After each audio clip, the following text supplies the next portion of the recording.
Alright guys, what's up? It's Gridlock0317 bringing you some Metal Gear Survive. I just picked this game up about a couple weeks ago. Been trying it out. Gotten pretty good, pretty far on it.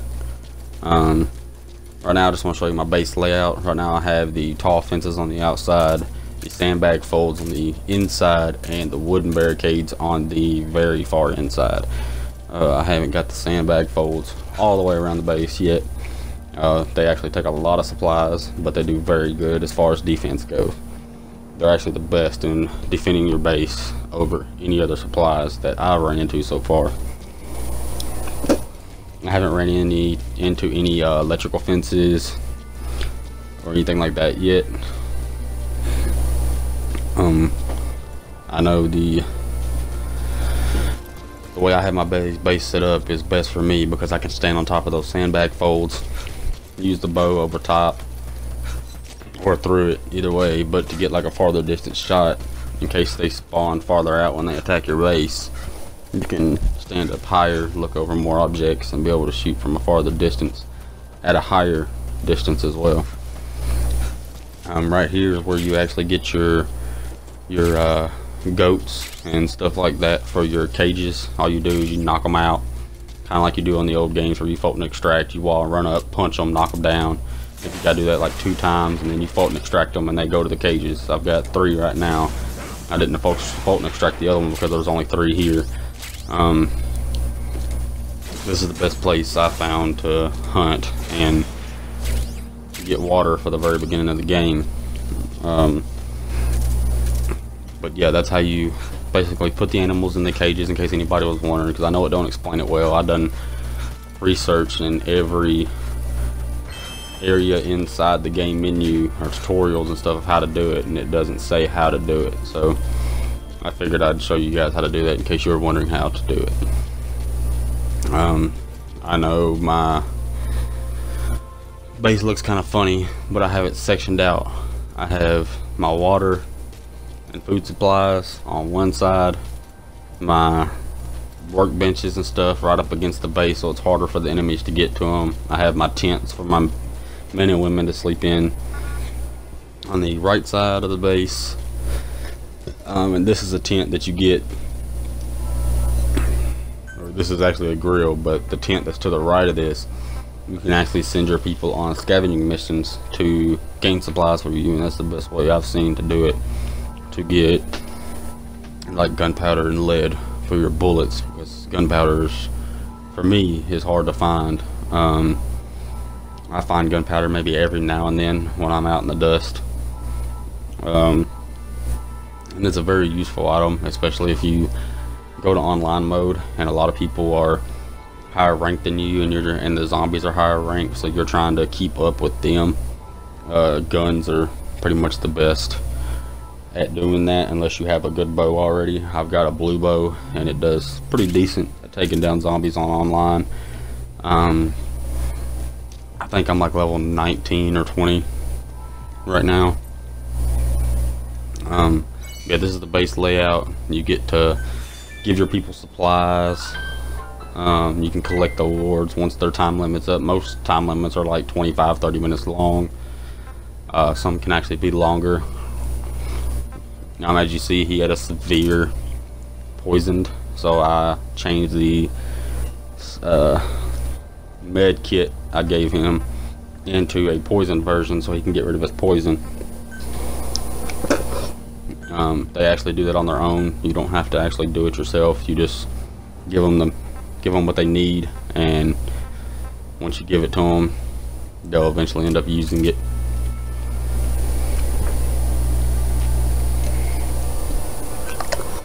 I don't know how he got poisoned, because the whole time I've been running around this game I've never gotten poisoned. So maybe that's just a thing for your task force or whatever you want to call them guys.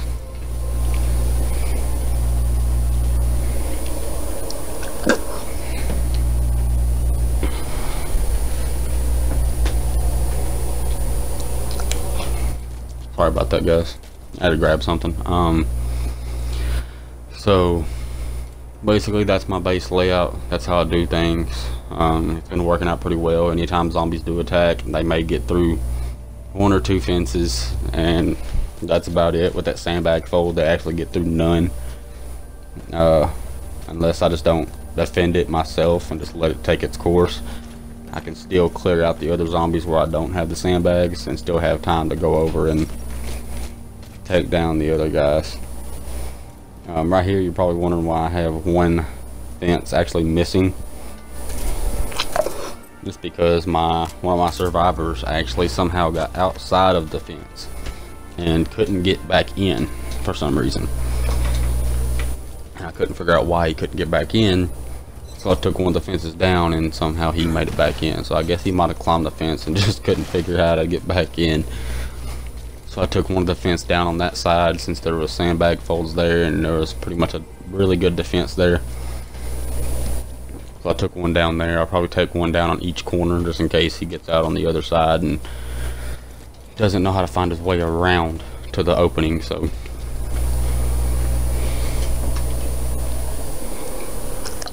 that's probably how I'll do it. Right now I have a total of I've got Miranda, which is the medical lady.